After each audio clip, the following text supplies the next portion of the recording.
we hack the code and flip the tag. Where cliches come to retire. Drop that beat, turn down to fire. Say what's real, make fears take a seat. Unconventional wisdom, dancing on your feet. Hey. Hello, and welcome to Unconventional Wisdom about conventional wisdom. I'm your host, Kim Miller-Hershon, and I can't wait for you to meet my guest today, Michael Black. And for those of you on video, you can see that he is a strapping young man. And for those of you on audio, he is a strapping young man. So I think his perspective today is going to be really interesting because he has had success very early. And so he's going to talk to us about what that road is. By way of more formal introduction, Michael Black is an inspirational founder and CEO of Success Tutoring, Australia's fastest growing education franchise, and author of the best-selling book, Millionaire Tutor, Escape Your Soul-Crushing 9-to-5 by Building an Outrageously Profitable Tutoring Business. So once he starts talking, you will know that he is from Australia, but guess what? They are also expanding here in the United States. And so you can look for his tutoring business starting sometime maybe later this year here in the United States in Texas. So first of all, Michael, welcome to the podcast. Thanks, Kim. It's a pleasure to be here. Awesome. Okay, so we are going to jump right in to your random question, which is, what rule should be broken? There's a few that come to my mind, but there is one that's the most salient in my life. And that's something that I've done since I started Success Tutoring in a spare room. And now it's become a global education brand.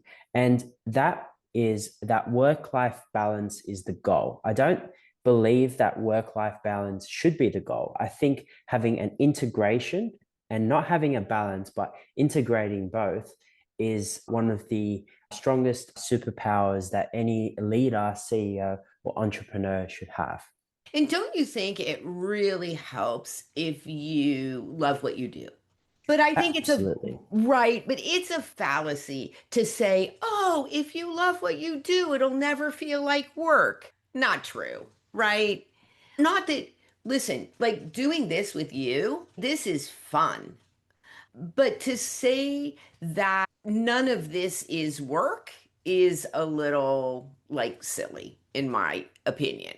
Although then again, for me, like going out to drink bourbon with my work buddies, that doesn't feel like work. Yeah, I think enjoying what you do is very powerful because it allows you to keep going when a lot of things are against you. I think Right. work generally is hard. People love to relax. People love to go on holidays, but nobody likes to go on holiday. You speak to a lot of people, especially those that have made it really big, like a lot of, multimillionaires and billionaires. When they become very successful, they'll go on a holiday, but then afterwards you'll find them doing other types of work because we're made to work. That's what humans are for. That's what we do. And that gives us fulfillment. A lot of people think that having a work-life balance is about balancing both. But in reality, as a CEO, an entrepreneur, a business owner, having an integrated life is very important and making sure that family is in the same mindset as well, because having support from family is very important, especially with a lot of our franchise partners. A lot of them are mums and dads and they have kids, making sure that their partner, their spouse is with them on the same journey and their kids are, because that's what makes a very successful life and a very successful business. I agree. My business is 15 years old, and I would say that my husband is my biggest supporter and my biggest fan. Even sometimes when it affects him, when I'm not available, whatever. But yeah, I would agree. It's those are really important things. Let me ask you this, because I just took a break, right? And I found that before now, in fact, I would say all of 2025, even personal things. Like I packed everything in. And whether it was like fun things or whatever, it was back to back to back. And then I just took a break and I was like, this work hard, play hard thing, I'm not so sure about that. There's not really balance in that. Yeah. So I don't know what you think about that, but I think I worked too hard and played too hard. Both. I think a lot of people resonate with this. A lot of CEOs, entrepreneurs, business owners, mind doesn't stop, right? The mind's constantly thinking about how do you improve this process? How do you attract more customers? How do you provide more value to customers? I think just being in business for close to 10 years now, I know for a fact that having that work-life balance doesn't necessarily exist. You can't just go from working to stop working and then switching off entirely, especially if the leader in the business is leading a really big business. They just can't switch off. So I think integrating it and making sure what you're doing is something that you really love, but also something that you can keep doing is very important. And then that achieves a very fulfilled life. And I always say this to anybody that's interested in working with us as a franchise partner is you need to be genuinely interested in what you're doing, because if you're not going to run a successful business. I truly believe that when you follow your calling and your passion in life about, you become very successful at what you do because you keep going. Even when things and odds are against you, you keep going. Yeah. So if you strive for that, I think you'd be very successful. Yeah, that's awesome. All right, let's talk. And you have, again, an interesting profile because you are still relatively young. And I think you've always been an entrepreneur, right? You didn't work like a corporate job, if I recall. I graduated from college when I was in Australia in Sydney, and I studied at the University of Sydney, and I did a bachelor's of commerce, majoring in management and law. So the natural progression after studying such a degree is to go into, consulting, for example, or working for a large enterprise. That was something that I didn't do. So a lot of my peers did that. But what I decided to do was to continue on the journey of running my tutoring business, which I had started at the Right. beginning of my college years. So it was something where I really enjoyed it because I saw the business growing and I saw that there was a need for tutoring, but tutoring wasn't something that I thought I'd be doing for this long. But as it continued to grow, I saw the fruits, but then I saw that it was more than just the tutoring. It was also seeing the business grow. And that's what really motivates me, is seeing the business grow and being able to impact not just students, but franchise partners as well. All right. So you touched on this a little bit, but I want to ask you more directly about what your expectations were. Like, what's a one piece of conventional business wisdom that you thought early on was who you needed to be or what you needed to do in order to be successful, only to find out it actually really didn't work for you? That's a really good question. I think there's a lot of advice that comes out generally to a lot of people. Now, I think one piece of advice is about diversification. I think that's a very big theme. Like a lot of young people start to think that they need to diversify from the beginning. I think diversification is good in the future, but in the beginning, I think specialization is the way to go. So, what I mean by that is you got to perfect something, because specialization means like you become very good at one thing. So for anybody that's listening to this that wants to own their own business or wants to pursue a venture, it's about specializing in that and doing it very well. Then looking at diversification, because that's how you make something amazingly great and that's how you succeed a lot. The other thing as well, for those that have more established businesses, this is information for them, is people pay a premium for professionals that have a lot of experience. So if you've experienced in a particular area of business or of an industry, people are willing to pay a premium. But if you don't have that much experience, then they're not. So I think that is one key advice. I learned that early on because I thought in order to be very successful or make a whole bunch of money, what you need to do is you need to diversify. No, I don't believe that is the case. Maybe in the future, but to begin with, specialization is the way to go. Yeah, I would agree too, right? Because I think the other part of it is like, even for me as a coach, right? I mean, There are tons and tons of business coaches, right? But I think being able to say, listen, what my specialty really is helping you be authentically who you are and having the success that you're looking for, right? Because there's so many coaches out there who want to put you through their program, which is not about you. It's just about a model for success. But the question is, what happens if that model doesn't fit you? Then you're just out of luck. But I would agree. I think not just specializing, but then being able to articulate what your specialty is and staying in your lane. Because as an entrepreneur, lots of, especially the more successful you get, the more opportunities present themselves to you. It's a little bit like squirrels, like all over the place. And so I think you have some really good advice there. All right. You have had a lot of success quite early. What is one thing that you think like people on the outside have like Michael has just got this down and on the inside you're like I'm still wrestling with this.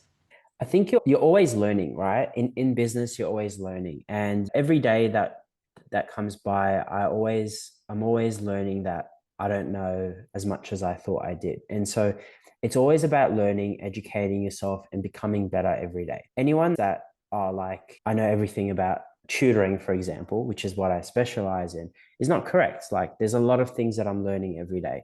And that's with everybody. And that's with any successful business person. It's being open to learning and being open to the possibility that you might actually be wrong. And that's okay if you're wrong. As long as you become better and you recognize, okay, you were wrong. Okay, how can I be better? And then going in and doing it better.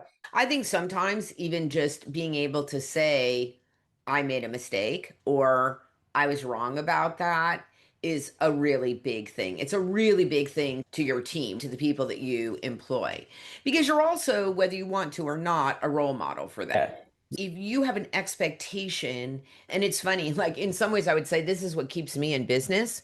Leaders who present themselves as being not that they're right, they don't necessarily present themselves as being right all the time, but they don't apologize, right? They don't actually like verbally admit their mistakes, but they expect their team to. Yeah, I think in business, there's no room for ego. And I think any leader that thinks they know everything is probably coming towards their end of their leadership because a true leader is somebody that is open to learning and works with the team to move the organization forward and not just move the organization depending on what they think without any consultation or growth. Now, you look at so many examples of businesses and the ones that are probably the top of their industries and then they come crashing and burning down, it's usually because the business thought that they knew everything and they weren't open to change and they weren't open to grow. And the best businesses, if you look at what we have now, the best businesses in the world arguably could be Apple, Microsoft. These businesses are always learning, they're always developing, and they're always becoming better. They're leaders, they're not arrogant, they don't think they know everything. They are thinking about what the customers want and they're focusing on that. And that's the true secret to running a very successful business. It's having the customer front and center of every decision that's made. Right. And as a franchisor, you have an interesting client because, like you said before, your client oftentimes is the franchisee, right? Not necessarily the student. Although you have to keep both in mind, but it's an interesting, I think, shift probably. Yeah, absolutely. We've got two key stakeholders. That's the franchise partners and the students. Right. Of course, parents are stakeholder, staff and tutors are stakeholders as well. But the two key stakeholders, without a doubt, are franchise partners and our students. And so it's our responsibility to provide them with support, assist them, and ensure that they've got the right tools to succeed. Okay. If you could rewrite the rule book on leadership, what's one outdated belief that you'd throw away and what would you replace it with? Yeah, I think there's a lot. There is certainly a lot of examples. One thing that I passionately believe in is you need to execute very well. Like you might have a very good product. So if you can continuously improving the product, that's not enough. You need a way to market it. And so it's very important that you actually have a product that's okay. It doesn't have to be perfect, but it obviously can't be very minimal, but it just needs to be enough to actually bring it to the market. And so that's very important because I think a lot of people get trapped in the idea that everything has to be perfect. That's not true. Some of the greatest business people and entrepreneurs are not perfectionists. They'll make it good, but what they will do is they'll go in and they'll implement it and then they'll test it. The That's testing right. is very important. So speed to implementation and then speed to testing and then having that loop is very important. So anybody that thinks, okay, you have to make sure it's perfect, then do it. I don't believe that's the right method, especially in a startup environment. It's all about testing, seeing what's working, and then improving it. The key theme here is a lot of people would think, no, it needs to be perfect before you bring it to market. But what I would replace that with is actually, no, it doesn't have to be perfect. It can be okay. All right. And you can continuously improve it based on the customer feedback and continuously evolving and improving the business that way. I love that. I think sometimes I joke with my clients who are starting businesses. At this point, you're just getting ready to get ready, right? Like at some point, you got to pull the trigger. And in my world, because I deal with a lot of professional services, it's you have to be able to sell, right? You got to be able to sell. You got to sell the tutoring, you got to sell the services, whatever it is that you do. And if you can't do that, it doesn't matter how good your product is. So it's like what you said, the marketing piece of it is a super important piece of the whole puzzle here. Yeah, without a doubt. You need to have a killer marketing team, a killer sales team. Otherwise, you have a really amazing product, but if you don't have a method to market and sell it, then you've just got a really good idea, but no business and no execution strategy. All right, that's good. So, what would you say is one unconventional habit or mindset shift that helped you grow your business? Oh, that's a very good question. There's quite a few different ones. I learn a lot from a lot of the CEOs and founders of some of the top organizations in the world, and they do a lot of podcasts, and I listen to a lot of them. And there's a lot of key messages and learnings. Some things that I've done since day one has been quite unconventional. A lot of people don't do this, but I have since day one, is reinvesting everything back into the business and having no plan B.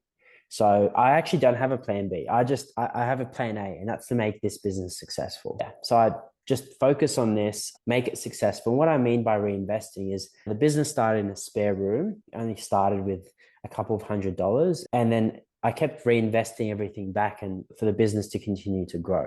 And that's the same mindset I still have to this day, even with 100 plus locations across multiple countries. Still to this day, I have that same mindset. And so that's quite unconventional. A lot of people would, after they've reached a certain point, they'd be like, okay, actually, now it's time to get something for myself. But that's not the mindset I have. And not having a plan B, actually, which is extremely unconventional because not many people do that. But there is a certain number of people that do that. And I think by not having a plan B, what that does is it puts you in a flight or fight position where you need to make it successful. There's no other question about it. Right. And I think those are the two key things. They seem quite extreme, but they are. And that has made a very big difference to the success that I've achieved is having those two key themes. They have basically been one of the two key pillars that have resulted in this success. I love that. Yeah, I think continually investing and reinvesting in the business in a lot of ways, right? It's quite congruent with I don't have a plan B. So I'm going to make this work. Yeah. Yeah, you could say that. Yeah, exactly. It's exactly that. And it's believing in the future, is believing in that vision and executing on that. So yeah, so that's what's resulted in a lot of the success. And there is a lot of people that, have the same mindset. Not many though, not many, but it depends on what sort of goals and objectives you have as well. But I think certainly in the early days, for anybody that has a business in the early days, it makes the most sense to just focus on that because you really want to focus on it, make it very successful. then the business will continue to grow. Otherwise, if you're diversifying and there's a shiny object syndrome, especially young people, they'll jump between different things. And that doesn't work, because in order for the business to be successful, you need to put in the effort, you need to put in the hard work, and you need to really focus on it. And yeah, you've got to really focus and invest back into it. And some of that, I think the investment is making sure that you have the right people around you to really fill in the gaps of the things that you don't know. And it's interesting because you are expanding into the US, into Texas, and I imagine that being an Australian business expanding into the United States, there's a lot of legal things and business things that are different that you have to take into account. And you can't really know what all those things are, right? That's not really your job, but your job is to find the people who do know. Yeah, exactly. There's a very famous quote. Now, I'm not going to say it exactly how it is, but I'm going to explain what it is. It's by the founder of Ford. And he said, someone asked him a question, and then he said to him, actually, I don't know the answer to this question. However, in a few moments, I can tell you exactly where I can get the person that can get me the answer to that question.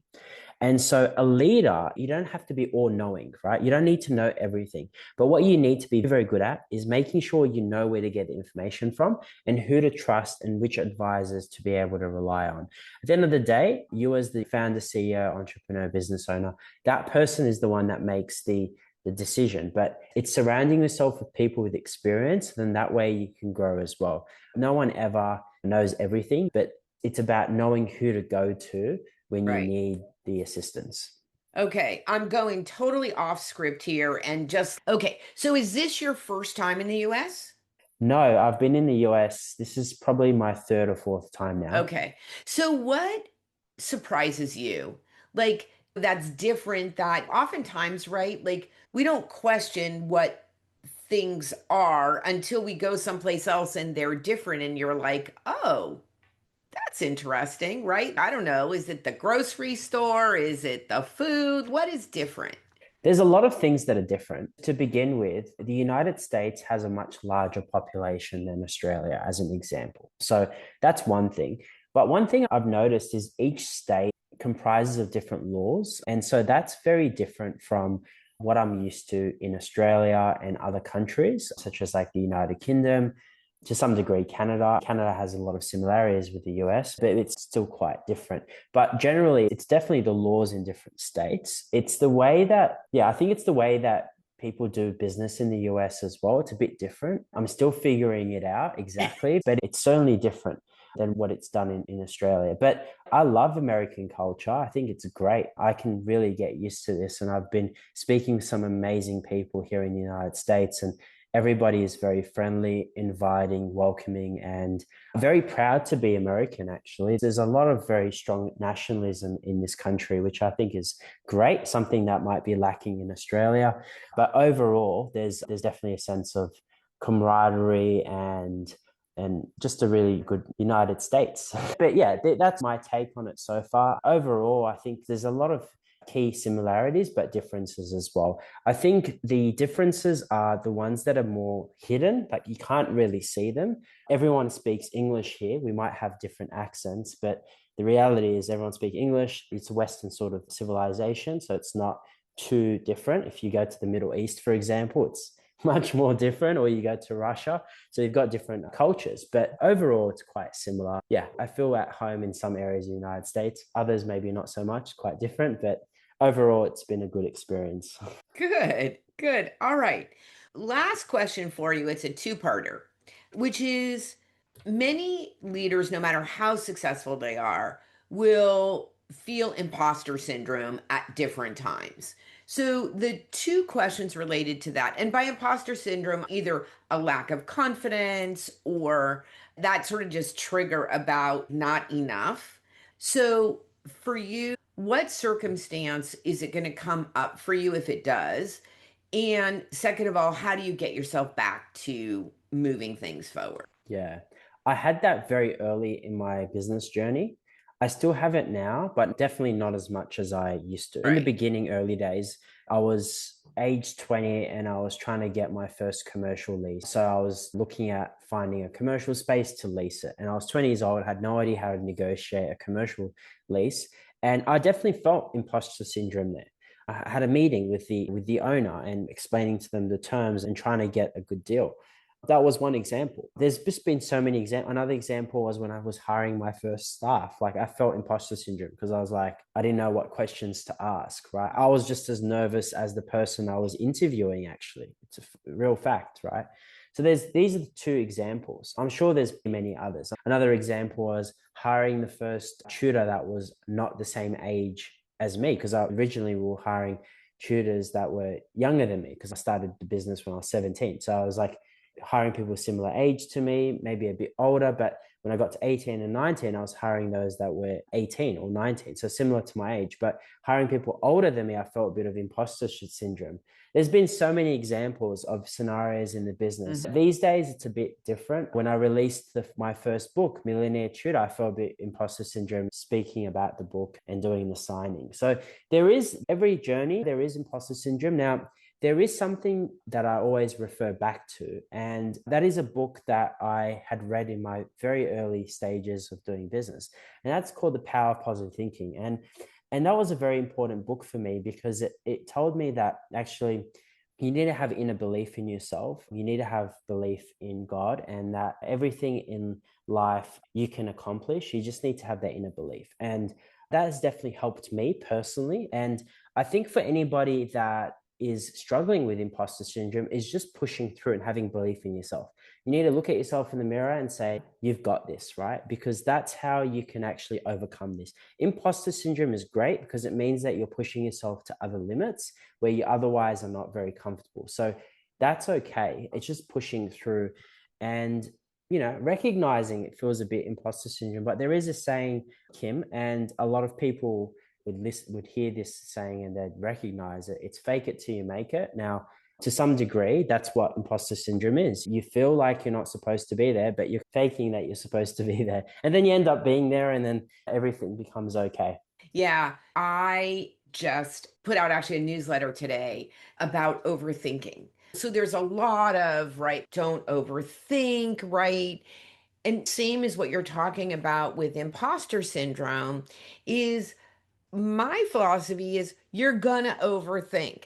So instead of overthinking about all the things that could go wrong, start overthinking about all the things that could go right. So it's that same power of positive thinking, right? And when you catch yourself going down the rabbit hole of not good stuff, like make sure the you get the good stuff in there too, right? And you overthink about that. And I think it's going to move. That's my goal for this year. Overthink about the good stuff. Yeah, exactly. What you think about, you become. So it's like the law of attraction. The more you think about something, the more it happens. So you've just got to be thinking about the things that you want to happen, and then they will eventually happen in some magical way. But that's the Right. reality. It's what you focus on. You'll find a way to get to that. I think the only thing that I would say, and I think it's one of the reasons why you're so successful, is that you have to do that and you have to take action, right? You can't sit on your sofa and stream Netflix and think about positive things and expect that somehow you're going to win the lottery, right? And then you never even bought a lottery ticket. But even if you did buy a lottery ticket, the chances of that happening are very slim. Even baby steps, right? But continually taking action is really important to success. Yeah, absolutely. And unfortunately, there is a lot of people out there that they'll just think about success and they won't have action, and then that doesn't achieve success. So you definitely need to be doing a combination of both. A lot of very successful people, what they say is that they're lucky. Their ability to achieve success is through luck. And it's not luck by sitting there and winning the lottery. It's luck by the more action you do and the more work you do, the more lucky you get because more possibilities come your way. And then you're Right. able to succeed. Right. Comes hand in hand. Yeah, I love that. That is actually a perfect notion leave our audience with? I think it is just great advice that you have given today. I would just, again, success tutoring, stay tuned. We'll have Michael's details in the show notes and you can follow his progress. Go out and buy his book because even if you don't want to start a tutoring business, there's great advice in there for just being an entrepreneur, taking the action, right? Having the positive mindset. And can you imagine? Okay, so can you tell us how old you are now? I'm going to be 27 in 10 days. 27. Okay. And he has over 100 locations in how many countries right now? 3 countries. In 3 countries, and he's expanding to the United States. So I would say pretty good. So very exciting. And happy birthday. Thanks, Kim. Appreciate it. Yeah. All right, friends. What I would love for you to do, aside from buying Michael's book and following him, is to subscribe to my newsletter. It comes out weekly. It's short, it's got one thing in it, and I would love to keep in touch with you. So, this is Kim Miller-Hershon with Unconventional Wisdom about conventional wisdom with Michael Black. And subscribe, share, do all the things, and we will see you next time.